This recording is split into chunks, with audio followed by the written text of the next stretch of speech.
Bien. Erev Tov, c'est un deuxième plaisir de revenir dans cette belle association de Naël et de faire en sorte que B'ezrat Hashem, puisqu'on est à 8 jours de la fête de Hanouka, de ce... Et oui, déjà.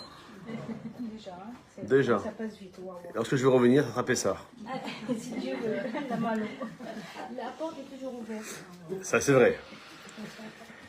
Et on va essayer de voir un peu la force de l'huile, puisque c'est l'huile qui est mise à l'honneur à travers cette belle fête de Hanouka, qui, comme je dis à chaque fois, lorsqu'on parle de Hanouka, c'est la fête qui dure le plus longtemps. 8 jours en Israël et en dehors d'Eretz Israël. Et en introduction, de voir un peu pourquoi, quelle est cette force que nos Chachamim nous enseignent sur cet allumage de la Hanoukia.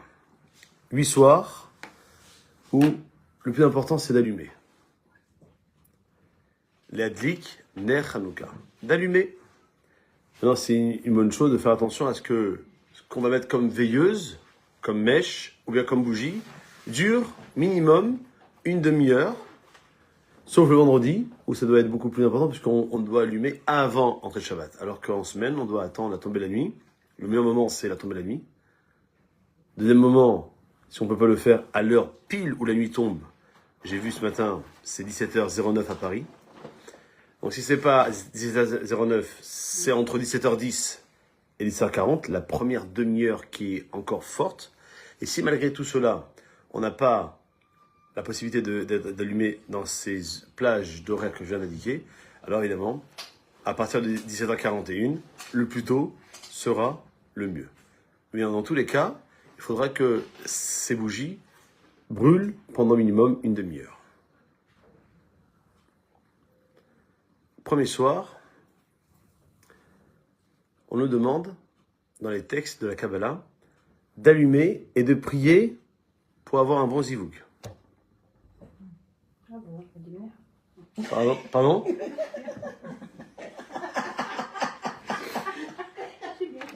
on en apprend tous les jours. Parce que le premier soir, on est avec le premier patriarche, Avraham Avinu.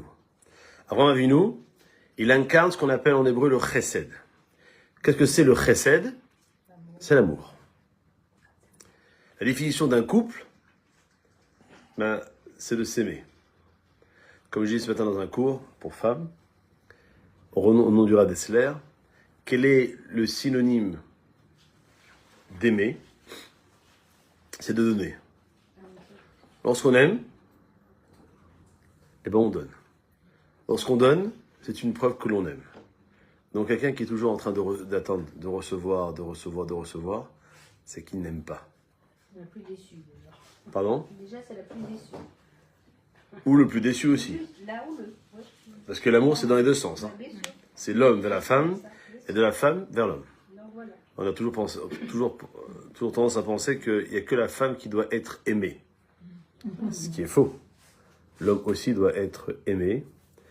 Et ce premier soir de Hanouka, qui cette année tombe mercredi 25 décembre, nous doit nous montrer donc cette importance colossale. D'ailleurs, le premier jour de Hanouka, on va lire tous les jours le Sefer Torah. Le premier jour de Hanouka, on commence par le texte de la Torah, le fameux passage de la Birkat Kohanim. Un Kohen, qu'est-ce qu'il fait? Il a ce pouvoir et ce devoir de bénir. Lorsqu'il bénit, il précède cette bracha, cette bénédiction, par une bénédiction à proprement parler. Baruch ata Hashem, Eloheinu melech haolam, asher kidishanu, utalesenu levarer et amo Israël, be'ava. Baruch Hu nous a ordonné de bénir le peuple, et ça c'est le bracha, il a fait face au Aaron, et pour dire le dernier mot de la bracha, be'ava, il se retourne pour être face au Ka'al, à la communauté. Be'ava avec amour. Car si un Kohen n'aime pas quelqu'un dans la communauté, il ne peut pas bénir. Ce qui est normal. Donc, conséquence, c'est que toutes les brachot que vous avez sur la table, pour la Refoua Shlema, je dirais à la fin, c'est ça? Entre autres pour Nathalie Rachel, Yafa Batrava. Eh ben, pourquoi je fais bracha sur un verre d'eau? Parce que je reconnais déjà qu'Akadosh Baruch Hu, il est le maître du monde. Et Akadosh Baruch Hu, il m'aime. Parce qu'il m'a donné la possibilité à moi, dans mon corps, de pouvoir me nourrir naturellement.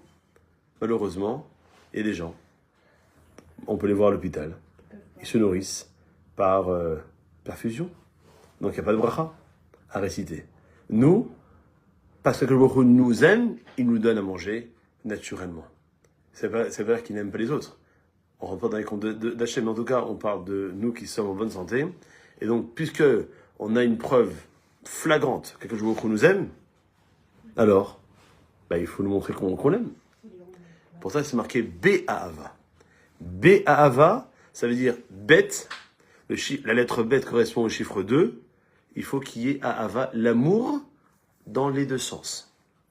Et comme chaque lettre hébraïque a une valeur numérique, le mot Ahava s'écrit Aleph, He, Bet, E. Valeur numérique 13.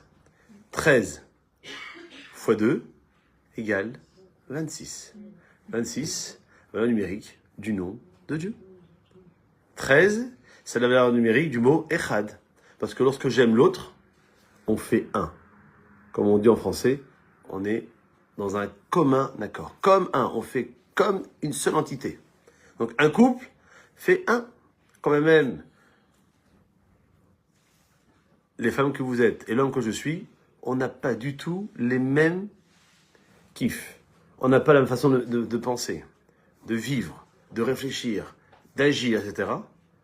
Et bien Dieu nous a dit, au tout début de la paracha de Bereshit, un homme et une femme, ce ne sont que ces deux personnes totalement opposées qui doivent s'unir pour pouvoir donner naissance à des enfants. Donc on voit que le professeur de Hanouka, on est véritablement dans cette alliance. Pourquoi? Parce qu'à l'époque de Hanouka, les Hashmonaïm, nos ancêtres, ils sont rentrés dans le Beth Amikdash. Et ils ont vu que les Grecs avaient quasiment tout profané. Sauf une petite fiole d'huile. Une petite fiole d'huile. Ils l'ont pas vu, quoi. Pardon? Ils l'ont pas vu. Ils ont tout mangé. Parce qu'Akadosh Baruch Hu, il fait bien les choses. Même Akadosh Baruch Hu, il est avec nos ennemis. Il leur fait miroiter qu'ils vont arriver jusqu'au bout de leur projet. Hitler, il marchait mot, qu'est-ce qu'il a dit? La solution finale. Il est où dans lui, celui-là? On ne sait pas. Nous, malgré tout, avec tout ce qu'on a pu connaître comme persécution, on est là. Et je le dis en public, par rapport à ceux qui nous suivent via les réseaux sociaux, surtout le courage des femmes de sortir un mardi soir à Paris, dans ce qu'on appelle en anglais le board. Ça s'appelle la Imouna. C'est pour ça que les Chachamim diront dans le texte, pour réagir à ce que dit Madame, c'est que c'est grâce aux femmes satkaniotes que nous avons été libérés d'Égypte, nous avons été libérés à Hanouka, le miracle avec Yehudit, qui avait donné à boire du lait à l'ennemi. Le lait fait dormir. Elle a encore plus assommé avec un bon verre de vin. Et au moment où il dormait profondément, elle lui a coupé la tête.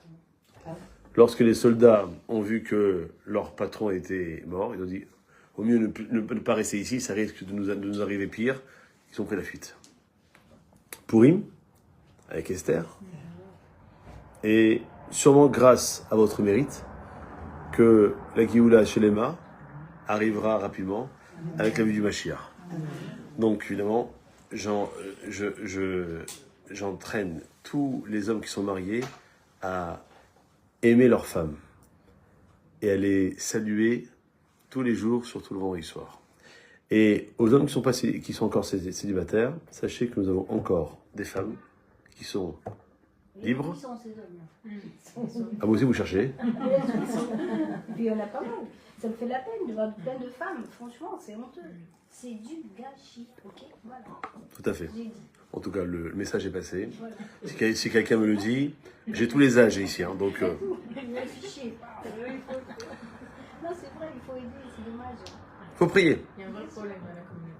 Donc, mercredi 25 décembre au soir, prions. Prions. Quand priant, il va venir le bon Chabel, là. Une seule bougie mercredi soir. Le premier soir. Une seule bougie, mais qui fera des bébés. Puisqu'elle va entraîner d'allumer d'autres bougies. Et ça, la force, le premier message de la force de l'huile. Je m'empresse de le dire parce que j'ai peur de passer à côté.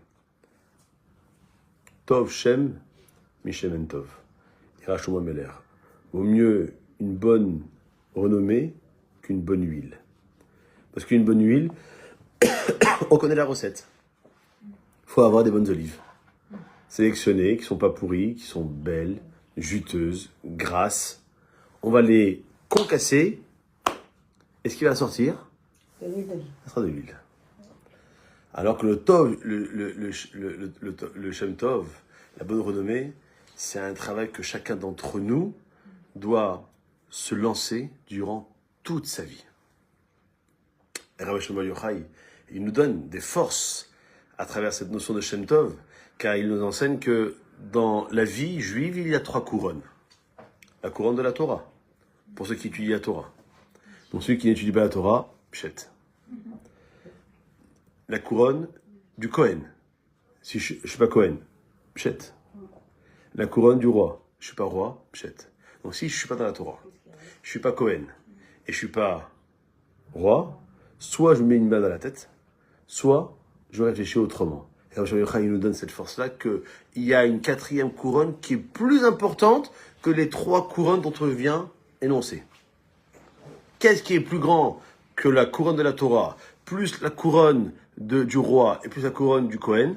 C'est la couronne de la bonne renommée. Qu'est-ce que je vais laisser à mes enfants? 800 milliards? Des livres de Torah? Parce que je suis Kohen, donc ils vont pouvoir prendre la suite. Pourquoi pas? Mais si je suis dans la Torah, mais j'ai une sale réputation, je suis un Kohen, mais pas comme la Torah me le demande. Ou bien je suis un roi, mais je suis un arnaqueur, un voleur. Comme le Syrien, oui. On va pas commencer à parler de ça. Ah non, mais comment tant mieux. Tant mieux, il est pas tout Donc ça marche pas. Alors que le juif, il doit avoir cette force que tous les matins, lorsqu'il se lève, ben, il doit vivre Passer son chemin. de façon la plus droite possible. Et c'est ça qui nous donne toute la force pour dire que demain matin, si Dieu veut, on va se lever, on va dire, allez, on est presque au bout, que Hanouka c'est dans une semaine, donc on a de quoi faire. Lorsqu'on va arriver au dernier soir, eh ben on aura allumé les 8 bougies. Et ben ça sera Mashiach, puisque Mashiach, ce sont les initiales de Madlikim, Shemona, Yemé, Hanouka. On allume les 8 jours de Hanouka. Parce que Hanouka a ce pouvoir-là, et merci Hachem cette année, de pouvoir nous faire passer de la Gola, de la diaspora, de l'exil, à la Géoula, la délivrance. Entre Gola et Géoula, il y a juste une lettre qui va être ajoutée, le Aleph. Le Aleph, comme le mot or, qui veut dire lumière. Voilà pour le premier soir. Le second soir, on va prier pour le Shalom Bayit. Hyper important. C'est la base. Ce matin, je disais, si vous invitez un couple chez vous, vous ouvrez la porte et vous voyez les deux chaînes, Refermez la porte. c'est foutu. La soirée s'annonce catastrophique. Maintenant, ils se sont embrouillés pour un rien. Oui, ben, t'as vu à quelle heure on est parti, une demi-heure tu me fais attendre, etc. Et puis l'autre va dire autre chose, etc. C'est pour toujours. Les banalités. Et c'est qui le second personnage, le second patriarche? C'est Yitzhak. Yitzhak, il incarne la Gvura. la rigueur. Shalom Bayit, c'est des règles. C'est pas, c'est comme ça, c'est pas autrement. Ni de la femme au mari, ni du mari à la femme. Mais s'il n'y a pas de règles propres, fixes dans un couple, au lieu qu'il se passe, bah, chacun fait ce qu'il veut. Chacun fait ce qu'il veut. Et où ta femme? Oh, où ton mari? C'est moche, hein. Moi, je trouve ça très moche. C'est vrai, hein. Israq Avinu, c'est le premier patriarche qui s'est marié officiellement dans la Torah. Puisque Avraham était d'abord Avram et Sarah était Sarai. Donc ça ne marche pas. Israq et Rivka vont être le premier couple de l'histoire du peuple juif. Et donc c'est pourquoi il nous donne ce message à travers le fait que Israq incarne la Gvoura. Il faut toujours que l'autre partie du couple soit le contraire. Rivka incarnait le chesed, la bonté. Comme à l'époque, Avraham incarnait le chesed, la bonté, Sarah incarnait la gvoura, la rigueur. Parce que si on a, dans un couple, l'homme et la femme, deux tensions, tu viens, on fait les courses, ils partent à 19h, ils rentrent le lendemain matin. Ils sont les courses, peut-être. Ils sont les courses, en plus. Si on a bah oui. Abraham et Sarah, alors ils n'étaient pas mariés? Ils étaient mariés, mais avant qu'ils se deviennent Avraham et Sarai, ils étaient Avram et Sarai. Parce qu'Avram n'était pas encore circoncis. Et si on a les deux qui sont... C'est la pression à 800%, khalet. À 8h, il se lève, à 8h01. Quoi, t'es pas encore prêt? Donc il faut toujours un qui soit Tempéré. dumbered, comme on dit chez nous, et l'autre un peu hafif ou khifa. Mais là aussi, il ne faut pas exagérer. Trop khifa, c'est exagéré. Trop de tension, c'est aussi exagéré. Donc il faut cet équilibre et ce jonglage entre les deux pour pouvoir faire en sorte que le couple, comme disait mon maître, le Rav Yitzchak Zichrono Livracha. Ça veut dire que vous le ressemblez un petit peu. C'est vrai. Merci. Non, mais c'est vrai, c'est marrant, vous m'avez fait penser. La définition d'un couple extraordinaire, c'est un homme ordinaire, pas trop ordinaire, avec une femme ordinaire, pas trop ordinaire, et ça fera un couple extraordinaire. Combien, encore ce matin, je parlais avec un jeune homme, il dit, tu veux pas te marier? Oui, mais je suis avec une fille. Alors, qu'est-ce qu'il y a? Bah, vas-y, accouche, vas-y, parle. Physiquement, c'est pas encore ça. Mais ça fait 1 an et demi que tu es avec elle. C'est maintenant qu'il a vu le physique. Non, mais c'est comme ça. Tu penses vraiment que tu vas trouver le top modèle qui a fait tchouva? Ça n'existe pas. Et même si tu la trouves, tu vas faire des enfants avec elle. Tu penses qu'elle va rester comme ça, jusqu'à la fin de ta vie? Non. Elle va prendre du poids, des rondeurs. Mais c'est pas grave. Puisqu'elle va te donner le plus beau cadeau, c'est des enfants. Allez. Allez. Enlève ton manteau, tu vas attraper froid après. Non, surtout elle à côté, bientôt elle va mettre les chats. Comprendre que quoi? Alors, non, on n'a pas dit qu'il faut aussi que les garçons ils épousent ce qu'ils appellent des tons. Une femme qui ne me plaît pas. Il y a un minimum. Mais on n'est pas basé que sur ça. Comme je dis ce matin dans le cours, c'est marqué que la vie d'un homme ou d'une femme dans la Torah, c'est avec 2 mots clés. Toro, kevaro. L'intérieur doit être comme l'extérieur. Tu as une femme qui est belle, mais qui n'aime pas recevoir, qui t'aime pas, qui aime pas cuisiner, qui veut rien faire. Plus elle est comme ça. Les ongles,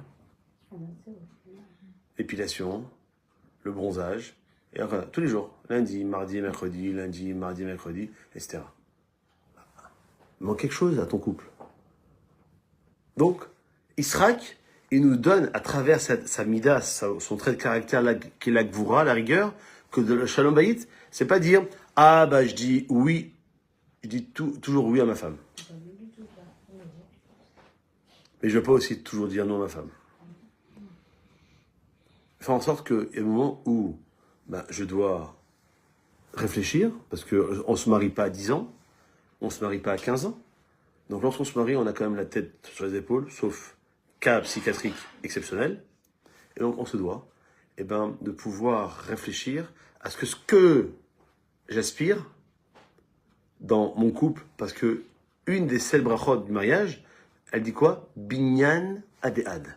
Que mon foyer, on doit le construire. C'est la raison pour laquelle, qu'à Hanouka, on a la mitzvah d'allumer Ish ou Veto. Un homme avec sa maison. C'est quoi sa maison? Sa femme. Et s'il a des enfants, avec ses enfants. En tout cas, dans le Nek Séfarad, on va allumer une Hanoukia pour toute la famille. Conséquence à l'Afrique. Que si un homme est en déplacement, mais que sa femme, qui est seule, sans enfants, ou bien avec des enfants, se trouve à la maison, c'est la femme qui allumera, et le mari sera acquitté de l'allumage, quand bien même il n'est pas présent, et voire pire, entre guillemets pire, il y a un décalage horaire. J'allume en France, il est 5 heures, et lui il est à New York, il est 11 heures. Alors que c'est en pleine journée. L'allumage sera valable, et il n'a pas le droit d'allumer là où il se trouve. Pourquoi? Parce que la maison, le baït, il se trouve à Paris, pour prendre l'exemple, c'est à Paris que l'allumage doit se faire, avec ou sans lui. Une question qu'on m'a posée hier, à la synagogue où je prie lorsque je suis en France, à Paris, c'est savoir, est-ce que on doit attendre madame, on doit attendre monsieur pour allumer? C'est un arrangement que fait le couple. C'est mieux, non? Quand on peut. Ce qui est mieux, c'est de faire plaisir à Kadosh Baruch Hu. Kadosh Baruch Hu nous dit, dès que la nuit tombe, il faut allumer. Maintenant, si votre mari, ou bien si la femme, il y en a, moi, je veux absolument être présent, ok, alors pour le Shalom Bayit, on fait. Mais si les gens, ils évoluent, ils ont dit, non, mais c'est mieux de faire la mitzvah dans le top de chez top, alors on allume, et on ne doit pas être frustré parce qu'on n'est pas présent à l'allumage. Hanouka, j'ai dit tout à l'heure, c'est 8 jours. Mais c'est en plus la seule mitzvah, qui n'est même pas de la Torah, puisque l'événement de Hanouka a eu lieu quasiment 2000 ans après le don de la Torah au Sinaï. Mais c'est la seule mitzvah où on fait les choses avec ce qu'on appelle chumra, avec rigueur. La dik ne Hanouka, c'est une bougie. On t'allume une bougie le premier soir, une bougie le second soir, une bougie le troisième soir, et le dernier soir, tu as une bougie. Qu'est-ce qu'on fait, nous? Chaque soir, on rajoute. Ce qu'on appelle dans la Gemara, qui est repris par la Halacha, la méadrine min améadrine. C'est le seul cas dans la Torah où on fait les choses plus que ce que la stricte loi nous demande. Pourquoi? Parce qu'on a compris à l'époque, et on doit comprendre aujourd'hui encore plus, que ce que voulaient les Grecs, mais pas physiquement, nous détruire spirituellement. Comme c'est marqué dans l'Anissim qu'on dit à Hanouka, les shakeram mitoratar, de nous faire oublier la Torah. Pour eux, la Grèce, c'est la philosophie. C'est quoi la philosophie? C'est de faire croire à tout le monde que le monde est géré autre que par Dieu. Or nous, on leur envoie une boulette qui s'appelle En Od Milevado. À part Dieu, il n'y a pas d'autre force. On peut monter et descendre, et comme je disais tout à l'heure, les Grecs, les Romains, les Babyloniens, les Perses, bientôt le Hamas, le Hezbollah, ils vont tous disparaître. Qui c'est qui va rester?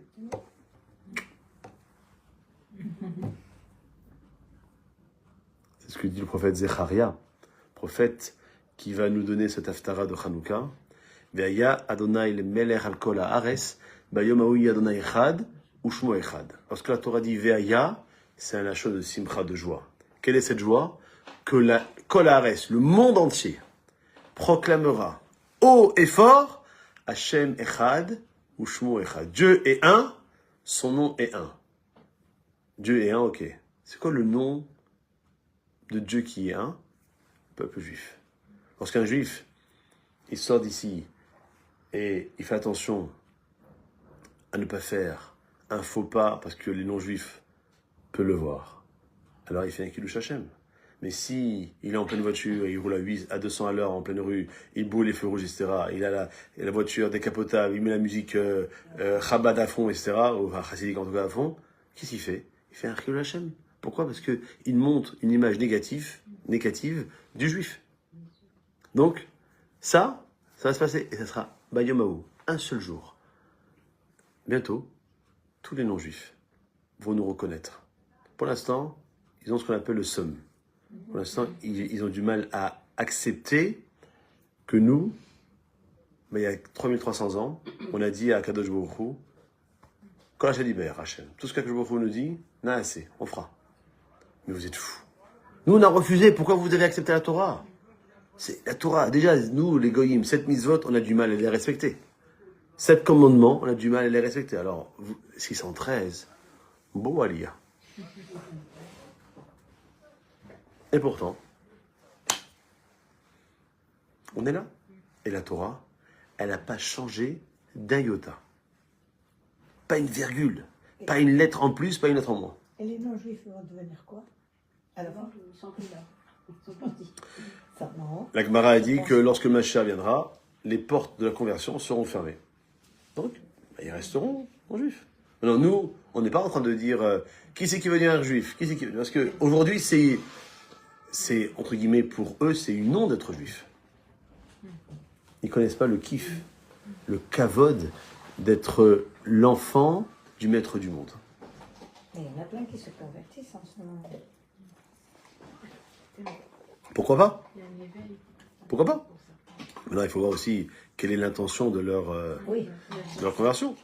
C'est parce qu'ils ont rencontré Shlomo ou Myriam. Je crois que c'est plus ça. Ils ont rencontré avec le musulman. Bon, ça, on ne sait pas ça. Ça, on ne sait pas. Il y a une musulmane. Et ça, je suis complètement. Donc ça, c'est pour le second soir. Cette année, ça sera jeudi 26 décembre. Un beau chiffre en plus.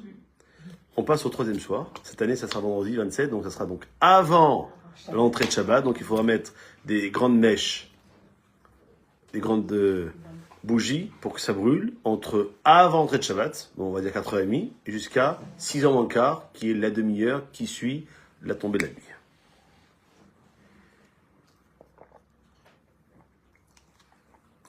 Excusez-moi, si on a l'habitude d'allumer, faire rentrer Shabbat plus tôt, Oui, et avec Hanouka, est-ce qu'on peut faire rentrer Shabbat plus tôt et Bien sûr. Il allume à Hanouka après ou alors non, il peut. Il n'y a aucun problème d'allumer la Chanukah Ouais, mais Avant. si, voilà. au même moment. C'est avant. Bah oui, mais je pense. Mais l'ordre, c'est comme ça. Oui, je sais. Vous c'est posez Hanouka. une bonne question. Mais C'est que on apprend de la halakha qui dit que vendredi de Hanouka, c'est mieux de faire mincha tôt et d'allumer la Hanoukiya après. Parce que mincha correspond au korban, au sacrifice de l'après-midi, alors que l'allumage de la Hanoukiya se faisait à l'époque du Beth Amikdash la nuit.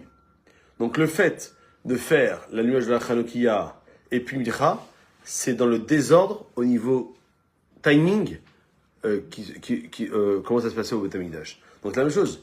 Si en allumant l'heure de Shabbat, ben, je suis déjà dans cette rentrée de Shabbat. Même si l'homme n'accueille pas le Shabbat, mais pour être en phase avec dans la maison, en quoi ça le dérange d'allumer la Hanoukiya à partir du Plag Mincha, parce que c'est l'heure minimum à laquelle on peut accueillir le Shabbat.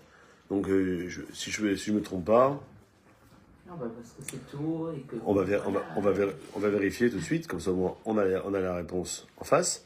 Le Plag Mincha est à 16h15. Et Shabbat rentrera 36. à 16h41 la semaine prochaine.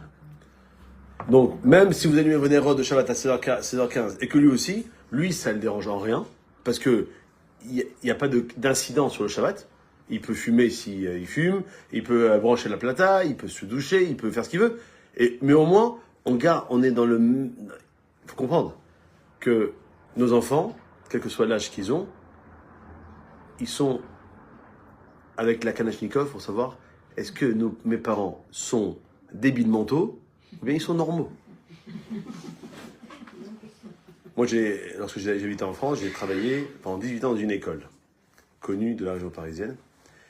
Et j'avais un élève qui, bon, s'est marié au mois d'août en Israël. Il m'a dit, je peux vous parler, mais c'est entre nous. Alors, je peux vous dire parce que j'ai pas dit son nom. Il m'a dit, mes parents sont divorcés. Lorsque je vais chez mon père, c'est comme ça que j'allais à Bnei Brak. Parce que chez ma mère, on dirait que je suis à Tel Aviv. Les enfants, ils n'ont pas besoin de subir la débilité de notre façon de réfléchir.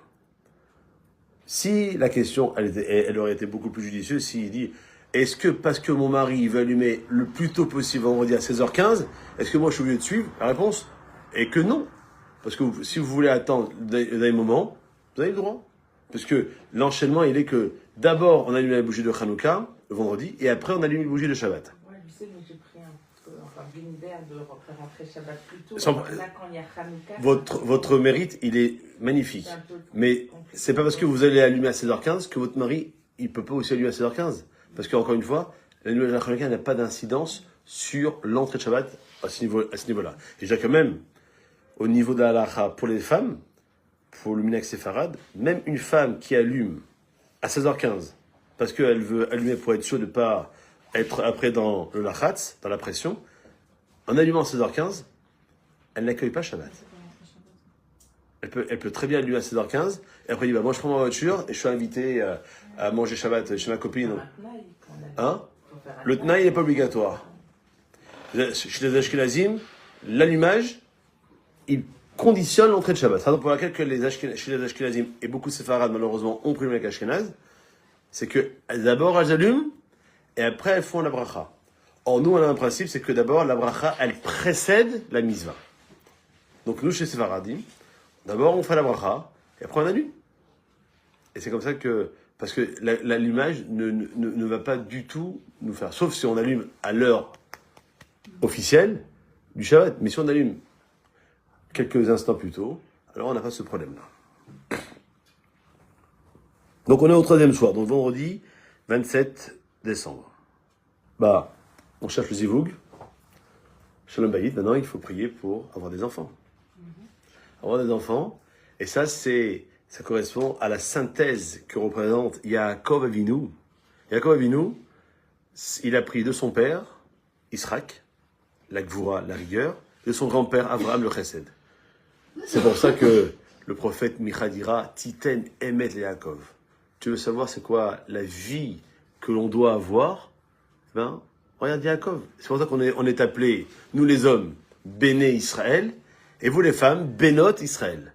Israël n'étant pas allusion au pays, mais au second prénom que Yaakov Avinu, il a eu dans la parashat manière de Vaishlar. Yaakov, c'est cette notion biologique, physique, parce qu'on vient tous de Yaakov. Après, on ne sait pas si notre mère s'appelle Léa, ou Zilpa, ou Bilha, ou Rachel, sauf qu'on sait qu'un juif sur deux vient de Léa. Et Israël, c'est le prénom qui est donné à Yaakov pour cette relation spirituelle. Donc Yaakov Avinu, lui, il a dit, trop de chesed, c'est difficile. Que du chesed, je veux dire. Que la bonté, que de l'amour, c'est difficile. Parce que tu dis aux enfants, les enfants, je vous aime, faites ce que vous voulez, quartier libre, chelette la maison. Ah, tu rigoles, hein?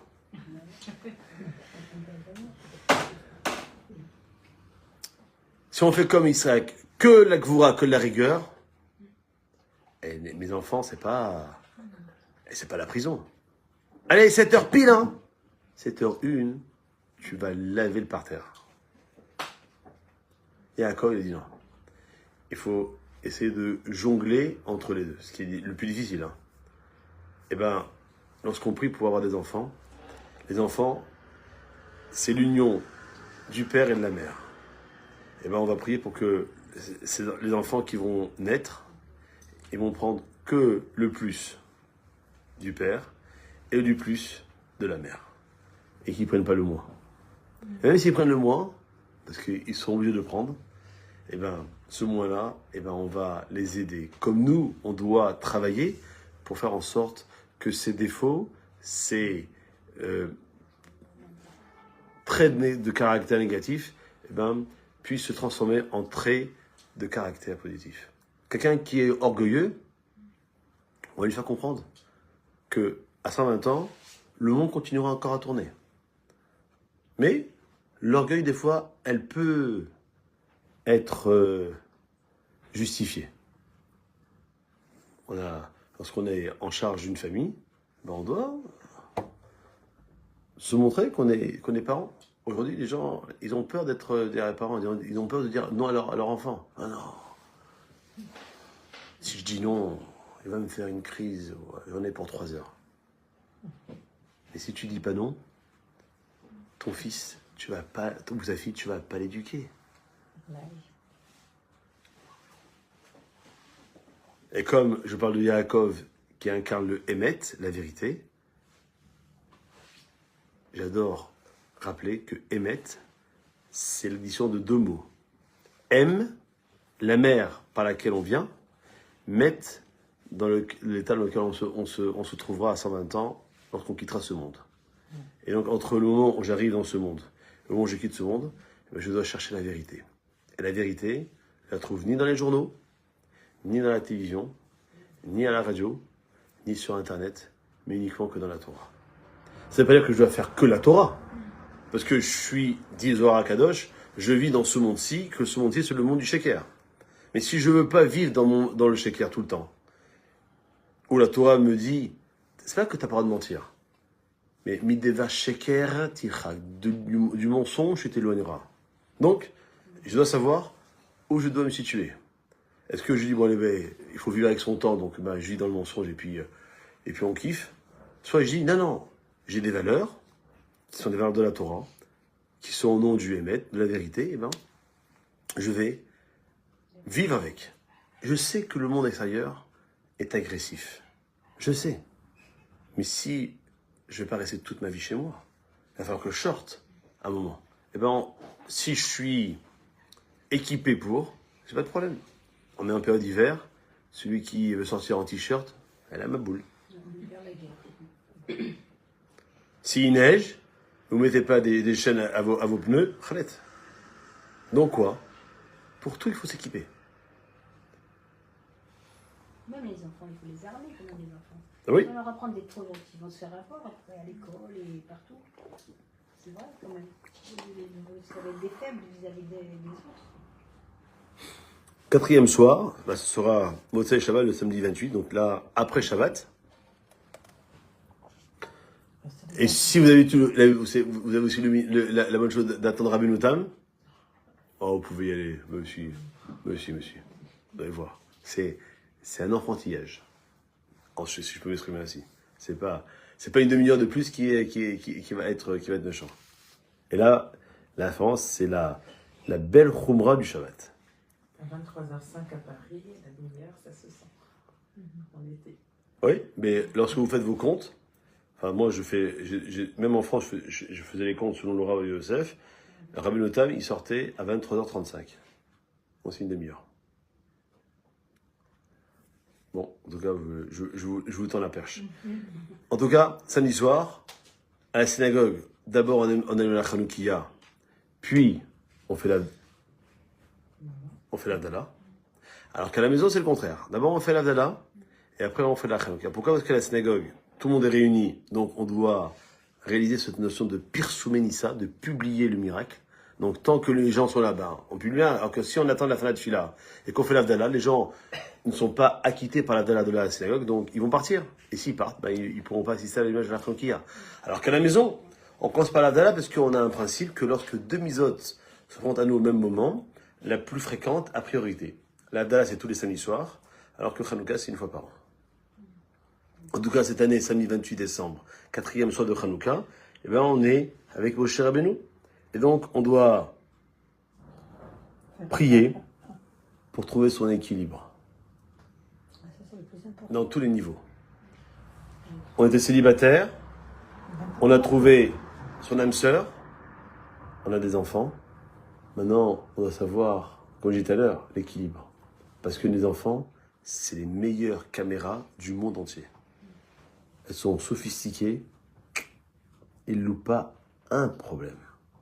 Et si toi, tu vas montrer que, bon, on peut allumer la Hanoukia, comme m'a dit quelqu'un de cette manière, mais si on met le sapin de Noël à côté, c'est pas grave.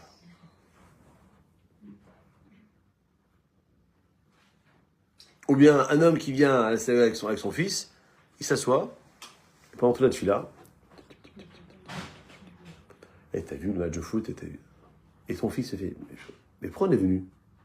Ah, mais on est venu à la synagogue. Mais on n'a pas prié. Ah, toi aussi, tu vas commencer à devenir religieux. C'est-à-dire que tu montres à ton fils un genre comme ça. Ou bien des femmes qui vont allumer les bougies de Shabbat, et puis après, ils se mettent sur le fauteuil. Elles ont programmé quand même, parce qu'elles sont un peu religieuses, la minuterie, et regardent la télévision. Comment tu peux passer d'un point A à un point B en même moment? Ça marche pas. Soit tu choisis de t'asseoir sur la chaise A, ou de t'asseoir sur la chaise B, mais t'asseoir sur les deux chaises, c'est pas du tout confortable. Dans la vie, il faut faire des choix. C'est vrai que les choix sont pas faciles, parce qu'on a envie d'être moderne, mais c'est parce qu'on est moderne qu'on ne peut pas être dans l'esprit de la Torah. C'est faux. Mais il faut savoir, comme on dit dans la lachote des bénédictions, qu'est-ce qui est le ikar, l'essentiel, qu'est-ce qui est le tafel, l'accessoire. Vous avez devant vous une pizza avec du thon et des olives. Il y a des gens, parce qu'ils ne savent pas la lacha, ils vont faire maisonnote sur la pizza. Quand même, monsieur Rabbin, l'olive, bon, elle peut rien être. Et puis le thon, chez Akol.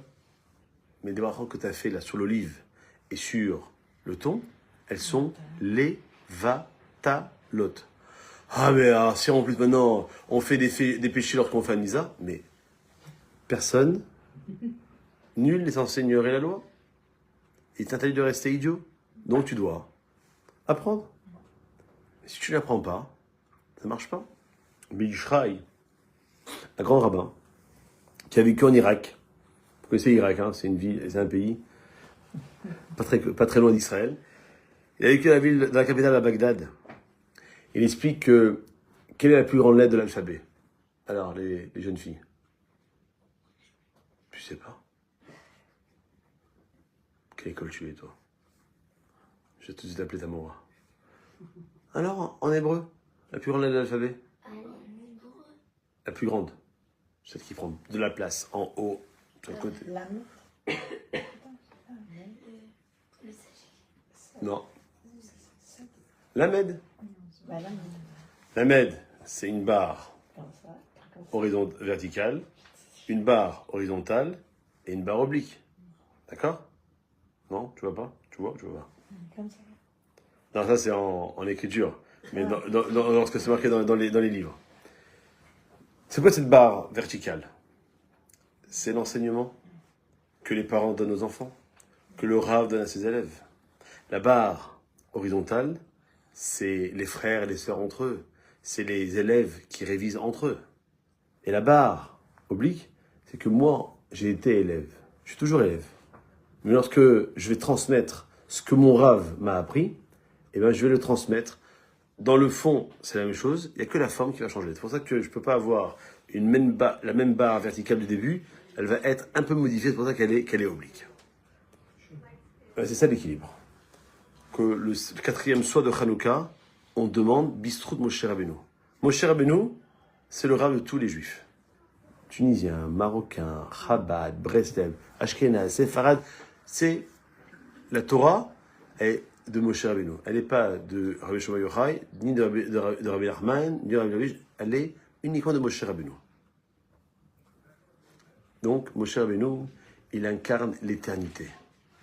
L'équilibre qu'on doit chercher, ça nous permettra non seulement à nous de vivre normalement, le plus longtemps possible, mais même après notre départ de ce monde-ci à 120 ans, on va laisser à nos enfants une voie, V-O-I-E, qui sera droite. Mais si on dit, bon, venez les enfants, on va faire Pessah, je ne dirais pas quelle destination, on ne peut pas faire de problème avec qui que ce soit. Et puis, Pessah, c'est une fête. Mais on a transformé la fête de Pessah en vacances de Pessah. Donc on a tout changé. on a tout changé. On ne veut pas faire les courses, on ne veut pas faire le ménage, on veut juste faire 2 signatures. Signer la vente du Hametz au Goy et signer le contrat avec le prestataire pour passer les vacances. Et si les enfants ils voient ça, eh ben, ils vont enregistrer que Pessah, ce n'est que ça. Alors que si on leur dit Pessah, c'est la fête qu'on passe à la maison, parce que pendant 1 mois, on a travaillé pour enlever tout le Hametz durant ces périodes-là, eh ben, on a gagné le bingo. Et c'est valable pour toutes les mitzvot de la Torah. 5e soir, dimanche 29 décembre cette année.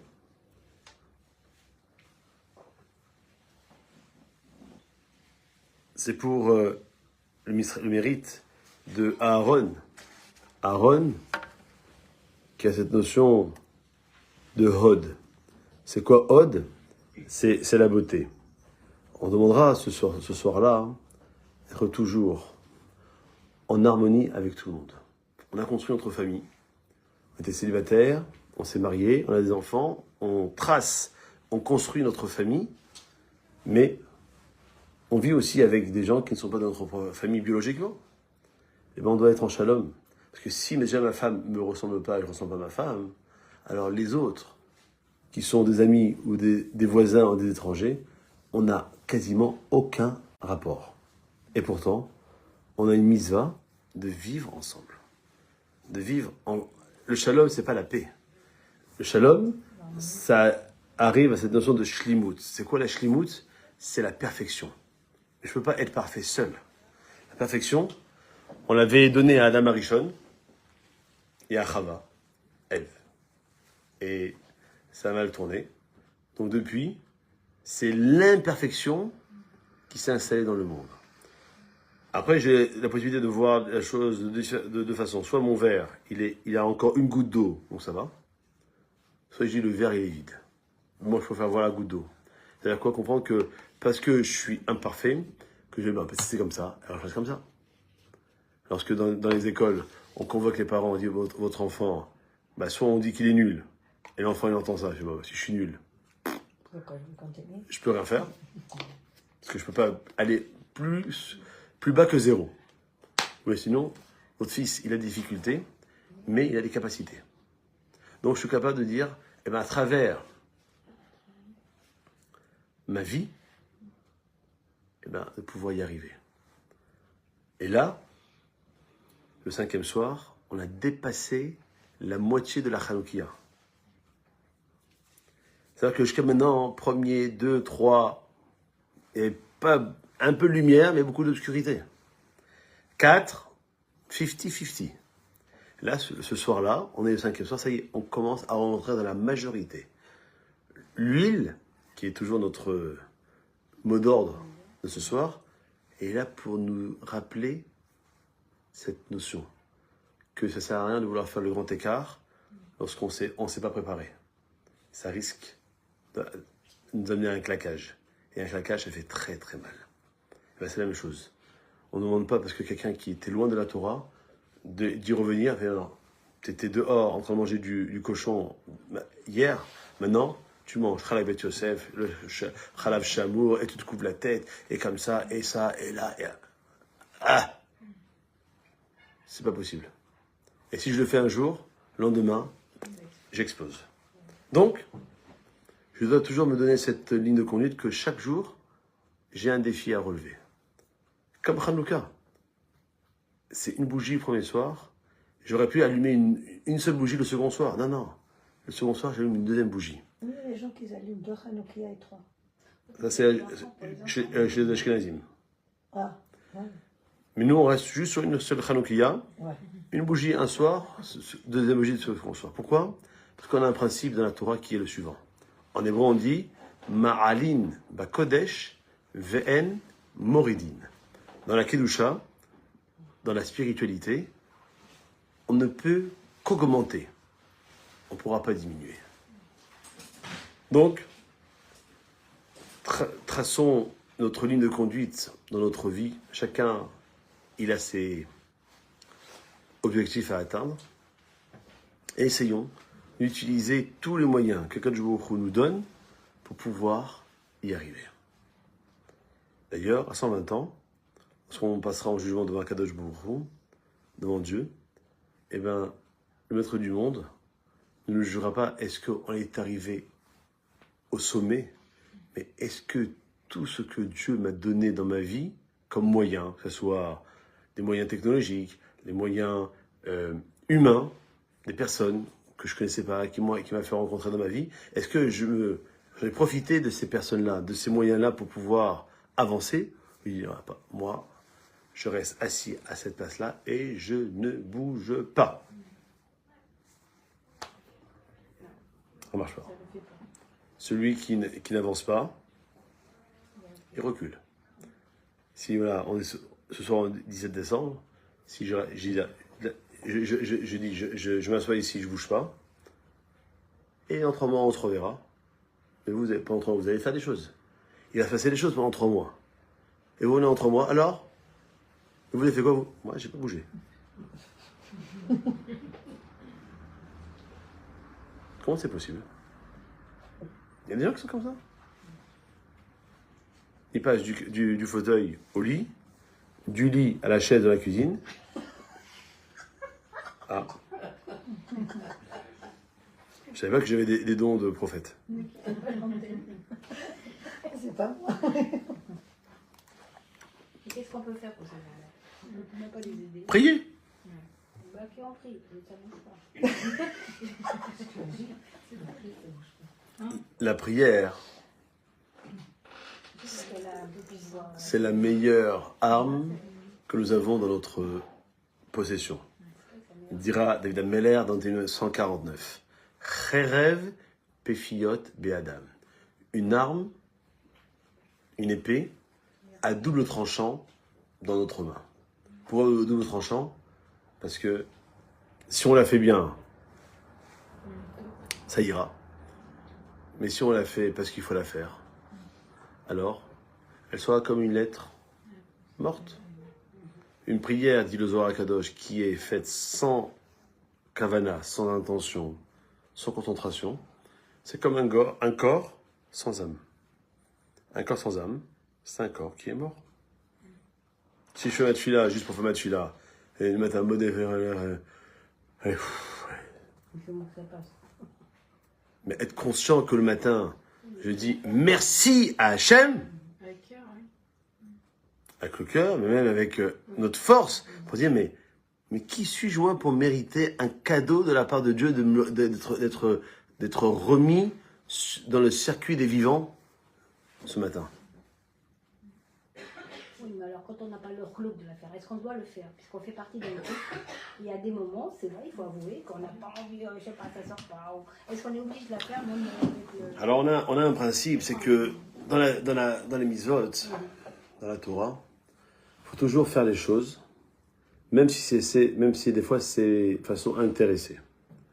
Et puis lorsque on grandira, on évoluera, on étudiera, eh ben on arrivera sûrement. En tout cas, on l'espère. C'est comme ça, en tout cas, que le texte du Talmud nous dit, à faire les choses pour Dieu. Fais, tu comprends. Oui, je suis d'accord. Non, même pas ça. C'est le fait que on a besoin des fois d'être motivés. Les enfants, les garçons qui viennent à la synagogue qui ont 5, 6, 7 ans, on leur dit, allez, fais Himlor et t'auras un bonbon. Ok. Et Himlor. Et tu cries fort, t'auras 2 bonbons. Et il crie, que moi. Sur la teva, des fois, je deviens sourd. Parce que on les a motivés. Dans ces mêmes enfants, à 6 ans, ils sont comme ça. À 12 ans, je fais Himlor, hein, quoi? Pas pour moi, ça. Ah, est-ce que c'est la phrase qui n'est pas pour eux? Peut-être que le bonbon, c'est plus leur façon de les rémunérer. Et puis, viendra le moment où ils vont, on l'espère en tout cas, prier, on va prier pour qu'ils aiment la Torah, ni parce qu'il y a le bonbon, ni parce qu'il y a un billet de 5 euros au bout, mais parce que, uniquement pour aimer, prouver notre amour vis-à-vis d'Akadosh Baruch Hu. On arrive au 6e soir. Cette année, on sera le lundi 30 décembre, qui sera aussi le premier jour de Rosh Chodesh Tevet. Et là-bas, on est en relation avec Yosef Hassadik. Yosef Hassadik, dans lequel on va en parler dans cette paracha de Vayeshev, de Miket, de Vaïgash et de Vaïechi. On connaît 3 patriarches, mais Yosef, c'est celui qui va nous donner l'enseignement pour notre génération actuelle. Yosef, c'est la paracha de Vayeshev, c'est celui qui dit la Torah, il était Yefet Toar, Bifé Mar'e. Extrêmement beau. Jusqu'à un point où la femme de son maître, Potiphar, Tombé amoureux. une Mezrouba de chez Mezrouba, elle l'a séduite. Dit le texte, elle s'est déshabillée. Dit le texte, elle a déshabillé Yosef. Et de ce fait, Yosef, à la différence des autres hommes que l'on peut connaître aujourd'hui, nous on aurait craqué. Lui, il a pris ses vêtements et il s'est sauvé. Donc nous, le premier soir de Rosh Chodesh Tevet, qui est le 6e soir de Hanouka, en allumant les 6 bougies, eh ben on doit se rappeler de ce principe-là, de pouvoir implorer à Kadosh Baruch Hu, pouvoir être toujours dans la Torah, donc soit dans la Kedusha. C'est quoi la Kedusha? On traduit en français par sainteté, ça veut rien dire. C'est quoi être Kadosh? C'est quoi? Pourquoi le peuple est appelé Am Kadosh? Parce qu'il est un peuple qui est différent des autres peuples. Le Shabbat est appelé Shabbat Kodesh, que c'est un jour différent des 6 autres jours de la semaine. Eretz Israël est appelé Admat Kodesh, la terre sainte, parce que c'est le pays qui est différent des autres pays. Prochaine, j'ai le mérite d'habiter en Israël depuis 6 ans. Et même si depuis le 7 octobre, la situation est difficile, non pas en Israël, mais dans le monde entier, lorsque j'ai mes amis de France qui m'appellent, ou que j'appelle, comment ça va en France, comment ça va en Israël? Je fais nous, parfait. Et vous, comment ça passe en France? Votre numéro a changé, votre compte a changé de numéro, il a appelé étonnamment. Pourquoi? Parce que on est mal placé. Hier soir, j'ai assisté à une conférence donnée par un ancien Premier ministre français, sous le nom de Manuel Valls, et qui lui-même, qui n'est pas juif, il a dit on est en une situation la plus critique au niveau national, pas uniquement économiquement, mais sécuritairement, au niveau européen et au niveau mondial.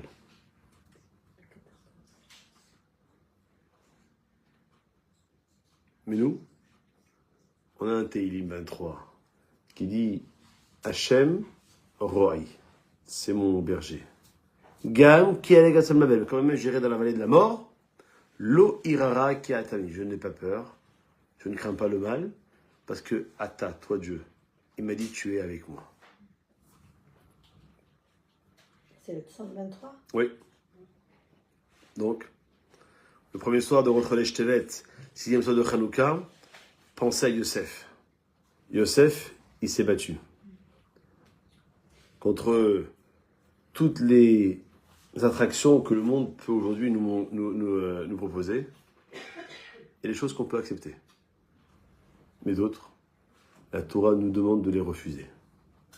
Et le fait de les refuser, ça ne fera pas à nous un homme de la préhistoire, mais un homme qui vit en 2024, bientôt 2025 en France ou ailleurs, et qui a dit, il y a des choses. À l'entrée de la maison, il y a une mezouza.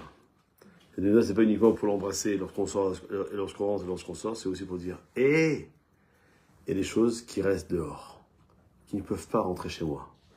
De la même façon que lorsque je sors, ce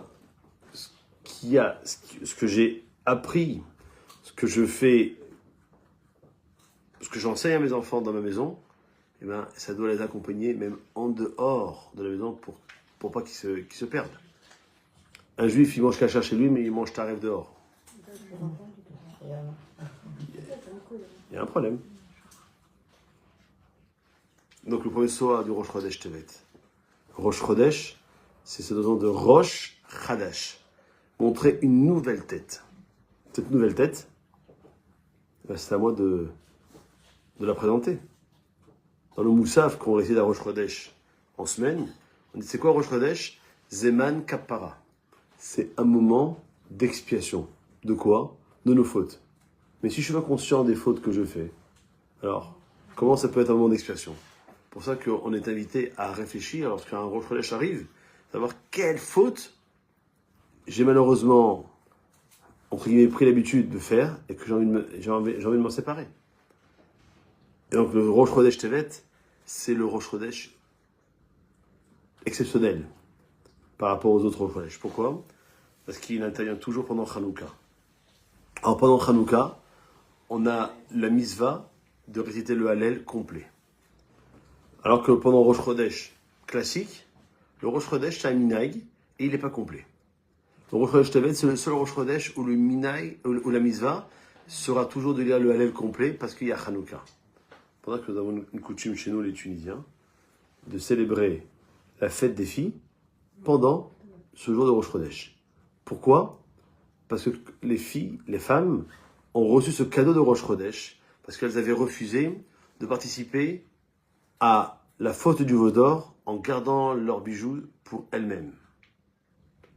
Et que je vous dit, ok, Pessah, c'est Israël, Shavuot, c'est Yaakov, c'est Abraham, pardon, Abraham, c'est Pessah, pardon, Israël, c'est Shavuot, Yaakov, c'est Sukkot. Donc il n'y a pas une quatrième fête.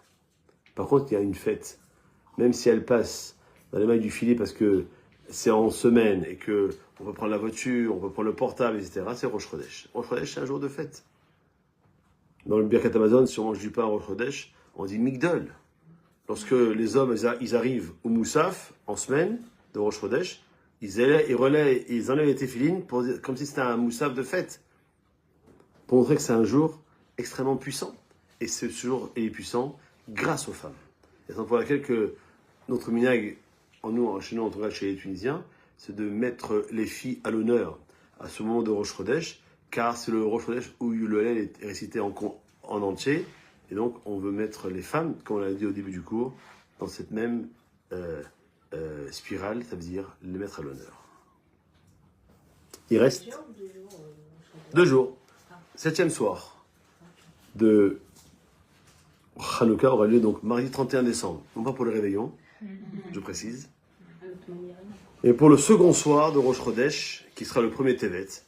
Donc là, on arrive au 7e personnage emblématique qui est David Ameller.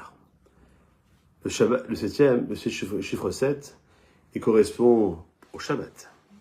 Il correspond à la Shemitah, le fait de laisser la terre d'Israël en repos pendant toute une année. Et donc le chiffre 7 symbolise la Emouna, la foi. C'est pour ça que David Ameller, le roi David, il a eu un mérite particulier. Quand même, un juif ou une juive n'a pas la possibilité d'étudier la Torah parce qu'il ne maîtrise pas l'hébreu, encore moins l'araméen du Talmud, ne comprend pas ce qu'il va lire dans un texte de la Torah quel qu'il soit.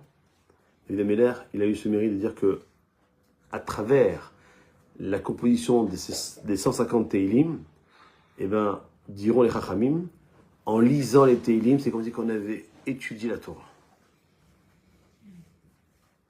Le livre de Teilim est divisé en 5 parties, comme les 5 livres de la Torah. Bereshit, du chapitre 1, des Teilim jusqu'au 41 inclus. Shemot, entre le 42 et 72 inclus. Vaikra, entre 73 et 89 inclus. Bamidbar, entre le 90 et le 106 inclus. Devarim, entre le 107 et le dernier, le 150. Je peux tous les lire, et si j'ai besoin de les lire tous, chaque jour, en lisant 1, 2 ou plus, eh bien, je suis dans la même définition que celui qui étudie la Torah. Donc, celui qui peut étudier, encore mieux, bienvenue. Mais en tout cas, David Ameller, il a donné ça pour dire que le juif peut toujours se retrouver en connexion avec Dieu. La connexion avec Dieu, c'est la Emouna. Comme l'écrira Rabbi Nachman de Breslev, que lorsque j'ai la Emouna, alors j'ai la Simcha. Quand je suis Messaméar, quand je suis heureux, je suis Ma'amin. Quelqu'un qui n'est pas heureux, c'est qu'il n'a pas d'Emouna. C'est dur ce que je dis parce que ça nous concerne tous. Des fois, on n'a pas le chlou, on n'a pas la force, on ne se sent pas être heureux. Et pourtant, de quoi tu te plains? Comme dira Job, Yov, Ma'itonen Adamcha. De quoi un homme vivant pourrait-il se plaindre? T'es vivant!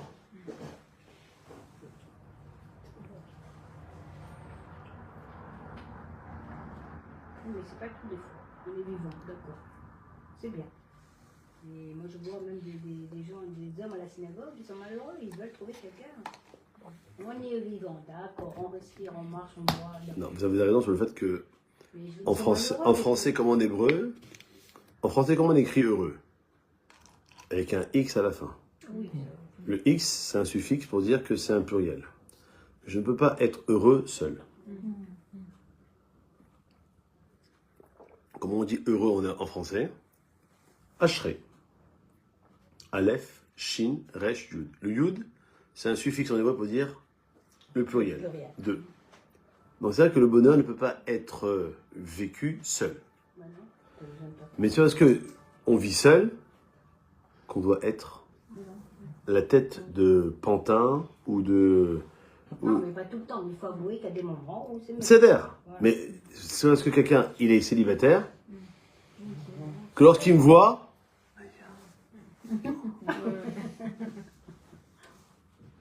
Non, je les comprends, moi, les pauvres. C'est vrai, moi aussi je les comprends. Et voilà, vous avez un exemple. Oui, mais la femme, c'est pas pareil. Ah, ça vous Je suis commencez, désolée. ça y est, Non, mais vous c'est vrai, commencez. c'est vrai, mais on rigole. Est-ce que c'est un vrai, problème des mots? Moi, je pense. Le fait de pas trouver L'homme, son il niveau, tout de suite. que ça peut être lié. Bah, disons que si, surtout les garçons, hein, ils sont en train de prier, ils disent Dieu, sauve-moi, donne-moi une fille qui soit grande, blonde, mince, les yeux bleus, C'est vrai. blindée, religieuse. Ça fait un peu trop. Je sais pas si ça existe, en tout cas ça fait un peu trop. Enlève un truc. Parce que tu vois, sur les 6 paramètres que je t'ai dit, il n'y a que 5, c'est d'ordre physique ou matériel. Il y a un seul point qui est d'ordre spirituel. Dis-moi, je veux une fille qui est religieuse, qui est modeste, qui est pas colérique, etc. Ok. Et si tu tombes sur une fille qui est top modèle, mais elle supporte pas les cris, elle n'aime pas les enfants, arrête, c'est avec qui tu vas faire les gosses? Donc c'est sûr que la Emouna, Akadosh Baruch Hu, il a créé le monde, et après, c'est lui qui fait les Ivugim. C'est lui qui fait les rencontres. Et Akadosh Baruch Hu, on peut faire une rencontre, ça peut marcher, ça peut ne pas marcher, c'est lui qui décide. Évidemment, les chatraniotes, elles disent quoi? Ah, en fait, moi, je me suis marié tard. Donc, à chaque fois que j'avais une chatraniote au téléphone, ah, je vous ai trouvé. La perle rare. Voilà perle, voilà rare. Moi, j'ai rencontré elle, hein. J'espère qu'elles se sont mariées entre-temps. Mais c'est parce que tu connais quelqu'un qui a 30 ans et une fille qui a 28 ans, et tu dis, allez, les deux ensemble. Une fois, il y avait une femme dans la Gemara qui a dit, mais c'est quoi ça? Dieu, il se fait le mariage? Moi, si. J'ai des domestiques. J'ai 200 serveurs, serviteurs et 200 servantes. Alors, on va les mettre ensemble. Chacun est parti avec l'autre. Le demain matin, l'autre au yogurt noir, l'autre a un bras cassé, l'autre une dent en moins. Waouh, c'est trop dur.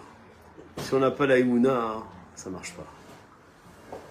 Et on peut faire différents shidurim, différentes rencontres. Même si tu arrives au 5e shidur, t'es arrivé. Je pense que je vais craquer là, tant pis. J'y vais parce qu'il faut y aller, mais réellement, je vais pas faire un sourire. Mais la pauvre, elle t'a rien fait. Pourquoi tu veux que ce soit elle qui paye? Et peut-être que c'est elle, ta femme, et tu vas passer à côté. Donc, il faut prier. Donc le 6e soir, 7e soir, prier. Il faut prier. Il faut qu'Akadosh nous donne cette émouna chez les mains. Je pense que je l'avais dit ici il y a 3 mois. Je rappelle pour celles qui auraient oublié, celles qui n'étaient pas là, il faut demander 4 choses qui soient shalem, complètes. Et pour se rappeler ces 4 choses-là, il faut se rappeler du hétrog. Le hétrog de Sukkot que l'on mange soit à Tobishvat en confiture, soit qu'on donne aux femmes qui sont enceintes pour avoir un bon accouchement. C'est quoi? C'est comment on écrit hétrog? Aleph, Tav, Resh, Gimel. Aleph, il faut demander à Kadosh d'avoir une émouna chez les mains. Parce qu'on est dans un système de vie aujourd'hui où, ne vous inquiétez pas, vous voulez acheter une voiture, on va vous donner. Et je vais dire, mais comment je vais faire? Et imagine que je suis licencié, et imagine que je peux payer, et imagine. Mais si tu imagines toujours une catastrophe, tu ne feras rien de ta vie. Or, on est dans ce monde pour agir. Agir spirituellement, mais aussi agir à tous les niveaux. Là, que le bonhomme qui dit, bah, je vais me marier, et tu sors pas? Non. Moi, c'est soit je vais en bois, soit j'attends. Ah bah, crève.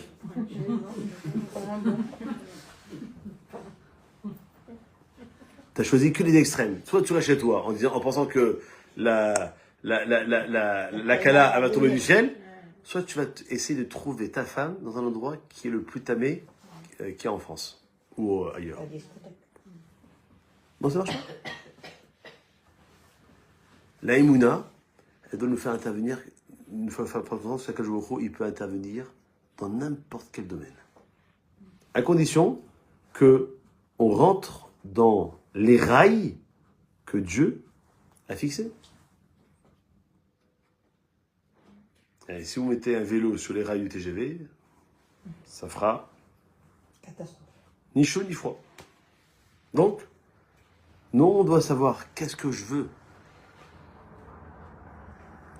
Est-ce que je veux vivre comme le monde extérieur, complètement, ou bien je veux vivre comme Baba Salé? Le monde extérieur, moi je suis là pour vous dire non. Comme Baba Salé, j'ai pas essayé, mais je pense pas qu'on y arrivera. Par contre, on peut essayer. Parce que je pense que c'est la seule recette qui marche, de pouvoir vivre dans un monde difficile, comme celui de l'extérieur, mais avec notre bagage qui s'appelle la tradition, qui s'appelle nos coutumes, qui s'appelle la Torah. Le fait que Hanouka ait ce pouvoir via l'huile, pas pour rien. Le père du Rambam dira que c'est une mitzvah exceptionnelle de garder en soi ce minhag ancestral, de faire des sfenj, des beignets pendant Hanouka avec beaucoup d'huile. Pourquoi? Ça mène à parnassa. Ah, c'est bon. Non, Ah, c'est bon. c'est que ça ramène. Parce que jusqu'à maintenant, l'huile, les kilos, non. La parnassa, ok. Je pensais au kilo. C'est marqué, frère que tout le monde connaît, Potear et Yadecha, ou Masbia lechol chayrason. Ouvre ta main, on parle à Kadosh Bokhu, Masbia et rassasie chaque personne, Berason avec ta bienveillance. Eh bien, on voit à travers cette notion de Potear et Yadecha que ça fait référence à la fête de Hanouka. Que Hanouka, c'est 8 jours. Et c'est le 8e soir qu'on arrive, pour terminer, qui aura lieu cette année, mercredi 1er janvier au soir. 8 bougies qui seront allumées. Parce que là, on arrive dans le chiffre 8 en mathématiques, lorsqu'on le couche, ça fait l'infini. Demandons ce que l'on veut à Dieu. Dieu, il peut tout. Mais si on ne lui demande pas, Il ne nous donne pas. Et si on le demande, il donne pas aussi. un grand commentateur qui s'appelle Or HaChaim HaKadosh, Rabbi Chaim Ben Attar, il rapporte que si on veut que notre prière soit exaucée, il faut 4 conditions. Première condition, il faut parler à Dieu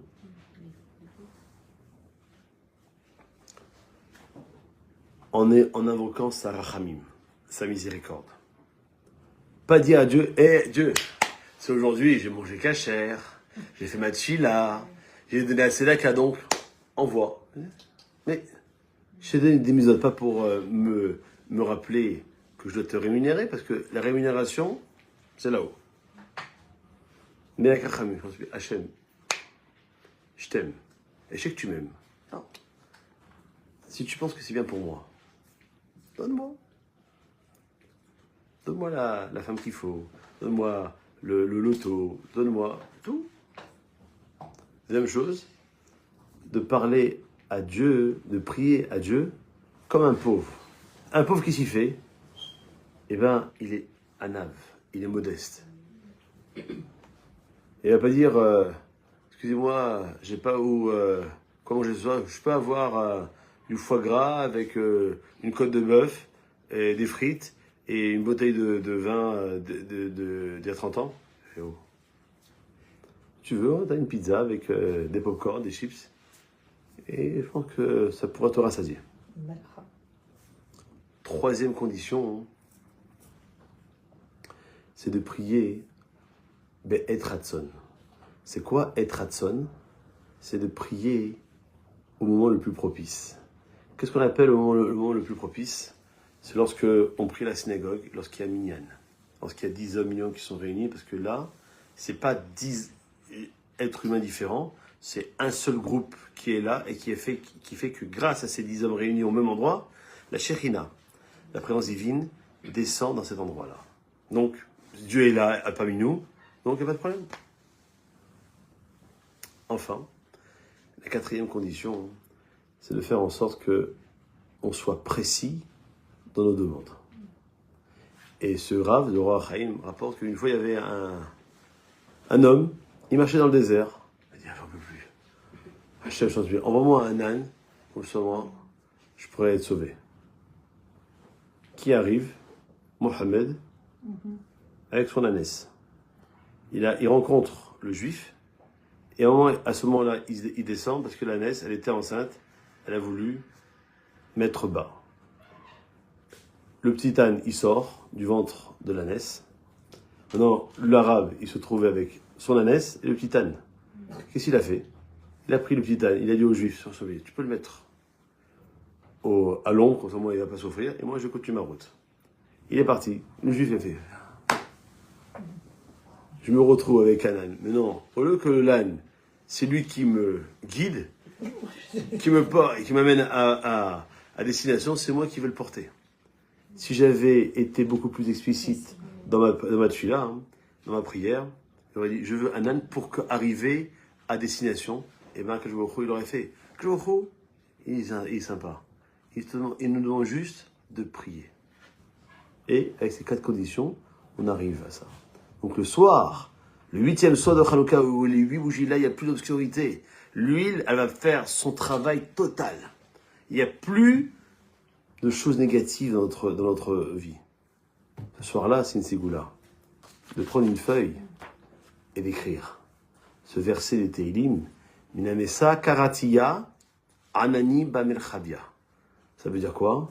C'est-à-dire que moi, avec mes lèvres qui sont restreintes, je t'invoque Dieu, et toi Dieu, Aneni, exauce-moi, mais je sais que lorsque tu vas m'exaucer, Bamelchavia, tu vas le faire avec largesse.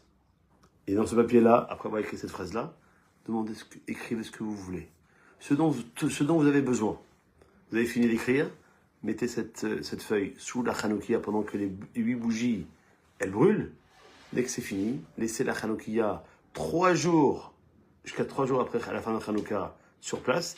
Et après 3 jours-là, rangez cette Hanoukia là où vous avez l'habitude de la ranger, avec la feuille.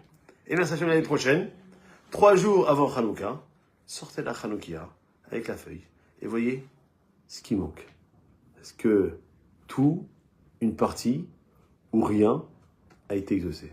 Non, il y a toujours au moins un point qui a été exaucé. Et faire en sorte que les autres points qui n'ont pas été exaucés, eh ben on va encore mettre encore plus de conviction, d'intention, de sérieux. Faire en sorte que ce soir, on peut apprendre que c'est mieux de l'huile d'olive, même si toutes les huiles sont permises. L'huile d'olive est la priorité parce que c'est comme ça que le miracle il a été fait. Deuxièmement, faire en sorte d'allumer à l'heure précise, 17h09 à Paris. d'allumer avec la simcha. On a allumé, restons assis à côté de la Hanouka, devant la Hanouka pendant une demi-heure. Pendant cette demi-heure, prions, chantons, racontons des histoires avec ceux qui sont autour de nous. Mettez la musique, mangez les beignets. Pendant cette demi-heure-là, soyez en pleine réjouissance, oubliez et le portable, et la télévision, et l'ordinateur, et soyez uniquement dans cette bulle-là, qui est la plus belle, le meilleur moment de toute l'année, et en plus, ça revient pendant 8 jours. Voilà ce que je voulais nous donner comme enseignement. J'avais beaucoup de choses à dire. Je vais que ça. C'est bon. Je ne vais pas exagérer sur votre passion. Sur un. Oui, je sais. Mais bon. Mais alors là, l'image du dehors, on ne peut pas aller. Puisqu'il faut allumer. Non, on peut aller, mais on n'est pas acquitté. Comme on n'est pas acquitté de la mitzvah, on n'est pas acquitté aussi de l'image. On est, bah oui. À 5h49, vous allumez, vous finissez à 5h39, et généralement les allumages, ils se font à 7h, 7h, 8h. Sans oublier que l'allumage qui se fait à la synagogue aussi ne nous acquitte pas. Chacun doit allumer dans sa propre maison. Mais si je ne suis pas dans ma maison et je voyage, je peux allumer là où je suis. Ah bah oui, si vous avez personne chez vous. Voilà. Ok. Si vous avez personne chez vous, si vous avez quelqu'un, c'est celui qui est à la maison qui allume. Ah, c'est la personne qui... Là, elle est acquittée si c'est l'autre qui allume. Ouais, voilà. Oui. Si vous voyagez, je sais pas, vous avez un de vos enfants ou quelqu'un de vos amis qui habite chez vous, il reste dans votre domicile, et ben c'est ces personnes-là qui allument, et vous, où vous êtes en vacances, vous êtes dispensé de l'allumage. Mais tu connais l'allumage dehors. Non, les enfants, ils allument. Non, mais pour te dire, moi, tu connais l'allumage dehors. On va prier pour la réfouche de tous les malades d'Israël, et entre autres pour le Rav Yosef ben Arabanit Zari Pinto, Patrick Yosef ben Louise Levana, Alain Israël ben Mireille, José Yoshua ben Nana, Samuel Israël ben Rivka, Eliaou ben Bachla Rachel, Philippe Yaakov ben Julie, Ori ben Mazal, Yoel Yeze ben Sarah Sandra, Josette Nouna Chaya Chanina bat Mouni, Nathalie Rachel Yafa bat Chava, Nathalie Odaya Kamra bat Saada, Suzette Esther bat Simcha, Esther bat Chanina, Esther bat Nejma, Yann Esther bat Frecha, Noya Malka bat Simcha, Joël Yael bat Denise Djouar, Irène Yehudit bat Rivka, Nina Ruth bat Myriam, Odelia Perla bat Esther, Teila Naomi Esther bat Ilana Chana, Gam Imi Mouratim, Gam Akatan Atinok Chaim Ben Shona Chanam, Gam Esther Adassa Ben Misouda, Gam Asna Ben Siasa. D'autres personnes malades? Non, pour les otages. Johosh la la refoua shelema. Ana elna refana lahem, alna elna johosh matem alehem kol kashol eraot. Regardez vous avez raison avec Khani Rasson. Je me ramène à Merachem à Koberota, que vous Norbert Moshe Ben Shmuel, que je vais Machlou Ben Azizam, Simcha Gida Khem Mazal Tov, et Khaya Nuna Bat Razala Ayala. Amen. Ouazna Tenach Megan Aiden, le Chol Bet Khani Rasson, Ben Anabsham Soa Chaim, de prier pour tous les Chayalim qui reviennent en bonne santé à leur maison, ainsi que la libération des otages, en espérant rapidement et qu'ils soient tous vivants, pour prier pour le shalom en Israël, que vous puissiez faire aussi l'Aliyah rapidement, que tout se passe bien dans vos vies, bien Hachem, et qu'on se retrouve toujours autour de la Torah, dans la Simcha, les Karomamash, Amen, Kami Ratzon.